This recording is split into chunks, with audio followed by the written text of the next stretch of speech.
ଅଛି ଆଉ କିଛି ପିଲାଙ୍କର ପରେ ମଧ୍ୟ ଅଛି। ସो ସେମାନଙ୍କ ପାଇଁ ମୁଁ କିଛି ଇମ୍ପୋର୍ଟାଣ୍ଟ କ୍ୱେଶ୍ଚନ ଲାଷ୍ଟ ଟାଇମ ନେଇ ଆସିଛି, ଯାହାକୁ ନାଁ ଦିଆଯାଇଛି ସାଂସ୍କ୍ରିଟର ରାମବାଣ। ତ ସେଇ କ୍ୱେଶ୍ଚନ ଏକ୍ସାମରେ ଆସିବାର 90% ଚାନ୍ସ ରହୁଛି, 10% ଅଲଗା, 9% ଚାନ୍ସ ରହୁଛି।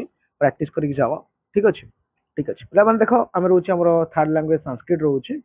ଓକେ, ଥାର୍ଡ ଲାଙ୍ଗୁଏଜ ଆମର କଣ ରହୁଛି? ସାଂସ୍କ୍ରିଟ ରହୁଛି। କିଛି ଅସୁବିଧା ହେଲେ କହିବ, କମେଣ୍ଟ କରିବ ନିଶ୍ଚିତ ହେଲା।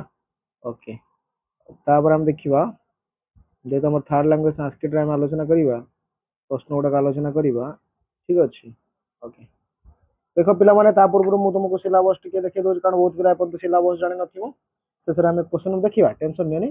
ସୋ ସିଲାବସ ରହୁଛି, ଏଇଟା ଟିକେ ସ୍କ୍ରିନଶଟ ମାରିଦିଅ, ଅଧିକ ମୁଁ ଡିସ୍କସନ କରିବାକୁ ଚାହୁଁନି। ଏତିକି ତୁମ ହାଫ ଇୟରଲି ଏକ୍ସାମରେ ଆସିବ, ଏଇଟା ଯୋଉ ଟୋଟାଲ ତୁମର ରହୁଛି କଣ ବୋର୍ଡ ଏକ୍ସାମରେ ଆସିବ। ଏବେ ଯୋଉଟା ଟିକ ମାରୁଛି, ଏଇଟା ଦିଟା ଆସୁଛି ହାଫ ଇୟରଲି ଆସିବ, ଠିକ ଅଛି। ସ୍କ୍ରିନଶଟ ମାରିକି ତମେ ପ୍ରାକ୍ଟିସ କରିପାରିବ, କିଛି ଅସୁବିଧା ନାହିଁ ଯଦି ପିଲା ଜାଣିନ।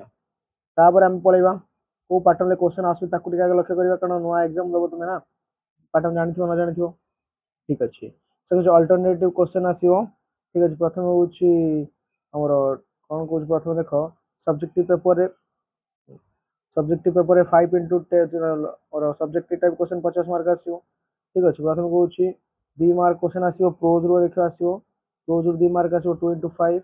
ତାପରେ କହୁଛି ପୋଏଟ୍ରି ରୁ ଆସିବ 2 into 5। ତାପରେ କହୁଛି ଅନୁଚ୍ଛେଦ ଆସିବ 5 into 2। ଓକେ, ତାପରେ କହୁଛି କଣ ଟ୍ରାନ୍ସଲେସନ ଆସିବ 5 into 2। ତାପରେ ଆସୁଛି ସେଣ୍ଟେନ୍ସ ଫର୍ମେସନ ଆସିବ 5 into 2। ଠିକ ଅଛି, ତାହେଲେ 5ଟା କ୍ୱେଶ୍ଚନ ଏଥିରେ ରହିବ, ସବୁ 2 ମାର୍କ ରହୁଛି, 30 ମାର୍କ ରହୁଛି। ବଟ ଏଠି କଣ ହଉଛି, ଦିଟା କ୍ୱେଶ୍ଚନ ରହୁଛି, ଯୋଉଟା କି 5 ମାର୍କ ରହୁଛି, 10 20 ମାର୍କ ରହୁଛି, ଟୋଟାଲ ତୁମର 50 ମାର୍କ ରହୁଛି। ଠିକ ଅଛି, ଓକେ, ଏବେ କରି ଆସିବା ଇମ୍ପୋର୍ଟାଣ୍ଟ ପ୍ରଶ୍ନକୁ। ସୋ ଇମ୍ପୋର୍ଟାଣ୍ଟ ପ୍ରଶ୍ନ ମୁଁ ଦେଖ, ଏଇ ଯୋଉ ପ୍ରଶ୍ନଟି ରହୁଛି, ଉପମନ୍ୟୁ କଥଃ ଦୃଷ୍ଟିହୀନ ସନ କୂପେ ଅପଦତ୍। ଠିକ ଅଛି, ଏଇ ଯୋଉ ପ୍ରଶ୍ନଟି ଦେଖ କେତେ ଥର ପରୀକ୍ଷାରେ ଆସିଛି ଦେଖିପାରୁଛ, ସେଥିପାଇଁ ଏକୁ ଇମ୍ପୋର୍ଟାଣ୍ଟ ରଖା ହେଇଛି। ଉପମନ୍ୟୁ କଥଃ ଦୃଷ୍ଟିହୀନ ସନ୍ କୂପେ ଅପଦତ୍। ଠିକ ଅଛି, ଦେଖ ପିଲାମାନେ ଆନ୍ସର ସବୁ ଓଡିଆରେ ଲେଖିବାକୁ ତୁମକୁ ଅଛି ହେଲା। ଦେଖ ଲେଖା ଆନ୍ସର ମୁଁ ବି ଦେଇଦେଇଛି, ସ୍କ୍ରିନଶଟ ଲେଖି ନେଇପାରିବ। ଗୁରୁଙ୍କ ନିର୍ଦ୍ଦେଶ ଅନୁସାରେ ଦିନରେ ଗାଈ ମାନଙ୍କୁ ଜଗୁଥିବା ଉପମନ୍ୟୁ ଉଦର ଘୋଷଣ ପାଇଁ ଯେଉଁ ଯେଉଁ ଯେଉଁ ଉପାୟ ମାନ ଅବଲମ୍ବନ କରେ, ଉପାଧ୍ୟାୟ ବିଭିନ୍ନ ନିୟମର ଦ୍ୱାହି ଦେଇ ତାଙ୍କୁ ସେସବୁରୁ ବାରଣ କଲେ, ଶେଷରେ ଉପାୟହୀନ ଉପମନ୍ୟୁ କ୍ଷୁଧାରେ ଆତୁର ହୋଇ ଅରଖ ପତ୍ର ଗୁଡିକୁ ଖାଇଦେଲେ, ଫଳରେ ଦୃଷ୍ଟିହୀନ ହୋଇ ବଣରେ ବୁଲୁଥିବା ବେଳେ କୌଣସି ଏକ କୂଅରେ ପଡି ଯାଇଥିଲେ। ସୋ ସ୍କ୍ରିନଶଟ ମାରିକି ଏକୁ ମଧ୍ୟ ତୁମେ ପ୍ରାକ୍ଟିସ କରିକି କାଲି ଯାଇପାରିବ, ଏକ୍ସାମ ଲେଖିପାରିବ। ଠିକ ଅଛି, ତାପରେ ଇମ୍ପୋର୍ଟାଣ୍ଟ ପ୍ରଶ୍ନ ଦେଖ ଅଛି, କେନ ଭାବେନ ଉପମନ୍ୟୁ ଚକ୍ଷୁଦ୍ୱୟଂ ପ୍ରାପ୍ତବାନ। କେନ ଭାବେନ ଉପମନ୍ୟୁ ଚକ୍ଷୁଦ୍ୱୟ ପ୍ରାପ୍ତବାନ, କେମିତି ତାର ଚକ୍ଷୁଦ୍ୱୟ ସେ ପାଇପାରିଥିଲା। ଠିକ ଅଛି, ଓକେ, ଦେଖ ଏଠି ମୁଁ ସ୍କ୍ରିନଶଟ ତୁମକୁ ଦେଇ ଦଉଛି ଏବଂ କହି ମଧ୍ୟ ଦେଇଛି। ଗୁରୁ ଉପଦେଶ ଅନୁସାରେ ଉପମନ୍ୟୁ ଦେବବୈଦ୍ୟ ଅଶ୍ୱିନୀ କୁମାର ଦେବଙ୍କୁ ସ୍ମରଣ କଲେ। ଉପମନ୍ୟୁଙ୍କ ଭକ୍ତିରେ ପ୍ରୀତ ହୋଇ ଦେବବୈଦ୍ୟ ଦେବ ତାଙ୍କ ଆଗରେ ଆବିର୍ଭାବ ହୋଇ ତାଙ୍କୁ ପିଠା ଖଣ୍ଡିଏ ଖାଇବାକୁ ଦେଲେ। କିନ୍ତୁ ଗୁରୁ ଭକ୍ତ ଉପମନ୍ୟୁ ଗୁରୁଙ୍କ ବିନା ଅନୁମତିରେ ପିଠା ଖାଇବେ ନାହିଁ ବୋଲି କହି ଅଶ୍ୱିନୀ କୁମାର ଦେବଙ୍କୁ କହିଥିଲେ। ଉପମନ୍ୟୁଙ୍କର ଏହି ସ୍ୱର୍ଗୀୟ ଗୁରୁ ଭକ୍ତିରେ ଅତ୍ୟନ୍ତ ପ୍ରୀତ ହୋଇ ଅଶ୍ୱିନୀ କୁମାର ଦେବ ତାଙ୍କୁ ଚକ୍ଷୁଷ୍ମାନ କରିଥିଲେ। ଠିକ ଅଛି, ପ୍ରଥମେ ତାଙ୍କ ଗୁରୁ କହିଲେ ଯେ ଡାକିବା ପାଇଁ ଅଶ୍ୱିନୀ କୁମାରକୁ ସ୍ମରଣ କଲେ, ସେ ଆସିଲେ, ୟାକୁ ପିଠା ଦେଲେ, ଇଏ ମନା କଲେ ନା ଗୁରୁଙ୍କ ବିନା ପରମିଶନରେ ମୁଁ ଖାଇବିନି, ବିନା ଅନୁମତିରେ। ସେ ଖୁସି ହେଇକି ତାଙ୍କୁ ଆଖି ଫେରେଇ ଦେଲେ। ବଢିଆ କଥା, ସ୍କ୍ରିନଶଟ ମାରିକି ପ୍ରାକ୍ଟିସ କରିପାରିବ। ଦେଖ ଏଇ ପ୍ରଶ୍ନଟି ମଧ୍ୟ ରହୁଛି, ପ୍ରୀତିମାନ ଉପାଧ୍ୟାୟ ଉପମନ୍ୟୁ କିମ ବଦତ। ଦେବବୈଦ୍ୟ ଅଶ୍ୱିନୀ କୁମାର ଦେବଙ୍କ ଆଶୀର୍ବାଦରୁ ଚକ୍ଷୁ ଲାଭ କରିଥିବା ଉପମନ୍ୟୁ ଉପାଧ୍ୟାୟଙ୍କ ନିକଟକୁ ଯାଇ ସେ କିଛି ଚକ୍ଷୁଷ୍ମାନ ହେଲେ, ସେ ସବୁ ଜଣାଇଲେ। ସବୁ ଶୁଣି ଅତ୍ୟନ୍ତ ପ୍ରୀତ ହୋଇ ଉପାଧ୍ୟାୟ ଉପମନ୍ୟୁଙ୍କୁ କହିଥିଲେ। ଠିକ ଅଛି, ଓକେ, ତାପରେ ଦେଖ ଇମ୍ପୋର୍ଟାଣ୍ଟରେ ରହୁଛି ସିଂହୀ ଶୃଗାଳ ଶିଶୁ କଥ ପାଳିତବତୀ। ସିଂହୀ କିପରି ଶୃଗାଳ ଛୁଆକୁ ପାଳିଥିଲା।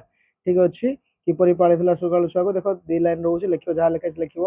ଦୟାବତୀ ସିଂହୀ ଶୃଗାଳ ସିଂହ ଶିଶୁକୁ ଭକ୍ଷଣ ନ କରି ନିଜର ତୃତୀୟ ପୁତ୍ର ଭାବରେ ଅତି ସ୍ନେହରେ ପାଳନ କଲା। ନିଜ ସ୍ତନ କ୍ଷୀରରେ ତାକୁ ପରିପୋଷଣ କରି ବଡ କରିବାକୁ ଲାଗିଲା। ସେକୁ ମଧ୍ୟ ସ୍କ୍ରିନଶଟ ମାରି ତୁମେ ନେଇ ପ୍ରାକ୍ଟିସ କରିପାରିବ। ତାପରେ ଇମ୍ପୋର୍ଟାଣ୍ଟ ପ୍ରଶ୍ନ ଅଛି, ଦେଖ ପିଲାମାନେ ବହୁତ ସାରା ପ୍ରଶ୍ନ ରହୁଛି, ଅଳ୍ପ ପ୍ରଶ୍ନ, ତାକୁ ମଧ୍ୟ ତୁମେ ପଢିକି ଯିବ। ଠିକ ଅଛି, ଓକେ, ରଖିଥିଲି ମୁଁ କିଛି ଇମ୍ପୋର୍ଟାଣ୍ଟ ରଖି ଦେଖିବା। ଟେଷ୍ଟ ପେପର ଅବଶ୍ୟ ଆସିଛି, କିନ୍ତୁ ଇମ୍ପୋର୍ଟାଣ୍ଟ ହେଲା, ବାଛି ତୁମ ପାଇଁ ଅଣା ହେଇଛି। ଓକେ, ବହୁତ ପିଲା ରିଏଲ କ୍ୱେଶ୍ଚନ ଖୋଜୁଛ, ରିଏଲ କ୍ୱେଶ୍ଚନ ବାଇ କ୍ୱେଶ୍ଚନ ଯାହା ଦଉଛି ତାକୁ ପ୍ରାକ୍ଟିସ କରିକି ଯାଅ ହେଲା, ଟେନସନ ନିଅନି, ପ୍ରାକ୍ଟିସ କରିକି ଯାଅ। ଏবার ଦେଖ ଏ ଗୋଟେ ପ୍ରଶ୍ନ ଅଛି, ଅରଣ୍ୟ ଗଜଂ ଦୃଷ୍ଟ ଶୃଗାଳ ଶିଶୁ କିମ ବିଭୀତବାନ। ବଣୁଆ ହାତୀକୁ ଦେଖି ଶୃଗାଳ ଛୁଆଟି କଣ କହିଲା। ଠିକ ଅଛି, ଏଟା ଦେଖ କେତେ ଥର ଏକ୍ସାମ ରେ ଆସିଛି। ଆନ୍ସର ହଉଛି କଣ କହିଥିଲା, 2 ଲାଇନ କଣ କହିଥିବ। ସେ କହୁଛି, ଦିନେ ହଠାତ୍ ବଣୁଆ ହାତୀକୁ ଦେଖି ରାଗି ଯାଇ ତା ଆଡକୁ ଅଗ୍ରସର ହେଲା। ଯେତେବେଳେ ଭୟାଳୁ ଶୃଗାଳଟି ସେମାନଙ୍କୁ କହିଲା, ଏଇଟା ବଣୁଆ ହାତୀ ତମମାନଙ୍କ କୂଳ ଶତ୍ରୁ, ତେଣୁ ଏହାର ସମ୍ମୁଖୀନ ହେବା ଉଚିତ ନୁହଁ। ଏଇଟା ମଧ୍ୟ ଇମ୍ପୋର୍ଟାଣ୍ଟ ରେ ରହୁଛି।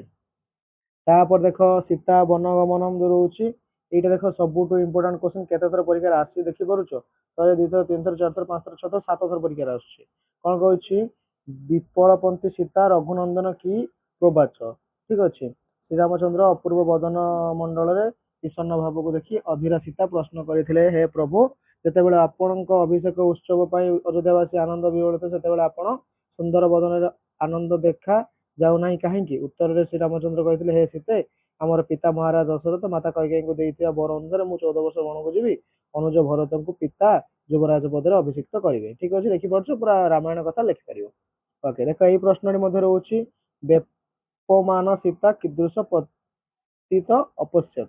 ସେକୁ ମଧ୍ୟ ତୁମେ ସ୍କ୍ରିନଶଟ ମାରି ମାରିବ, ମୁଁ ତୁମକୁ ଦେଖେଇ ଦଉଛି, ସ୍କ୍ରିନଶଟ ମାରିକି ତାକୁ ପ୍ରାକ୍ଟିସ କର। ଠିକ ଅଛି।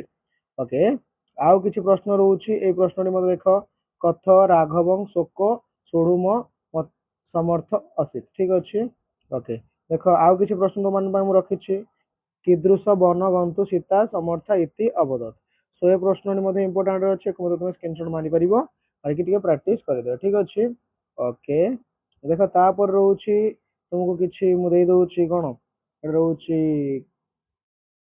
ଓକେ, ଏକୁ ଟିକେ ପ୍ରାକ୍ଟିସ କରିବ। ଦେଖ ସ୍କ୍ରିନଶଟ ମାରିଦିଅ, ଏକୁ ମାରିକି ପ୍ରାକ୍ଟିସ କର, ଏକୁ ମଧ୍ୟ ଟିକେ ନେଇଯାଅ, ସ୍କ୍ରିନଶଟ ମାରିକି ପ୍ରାକ୍ଟିସ କର। ଠିକ ଅଛି।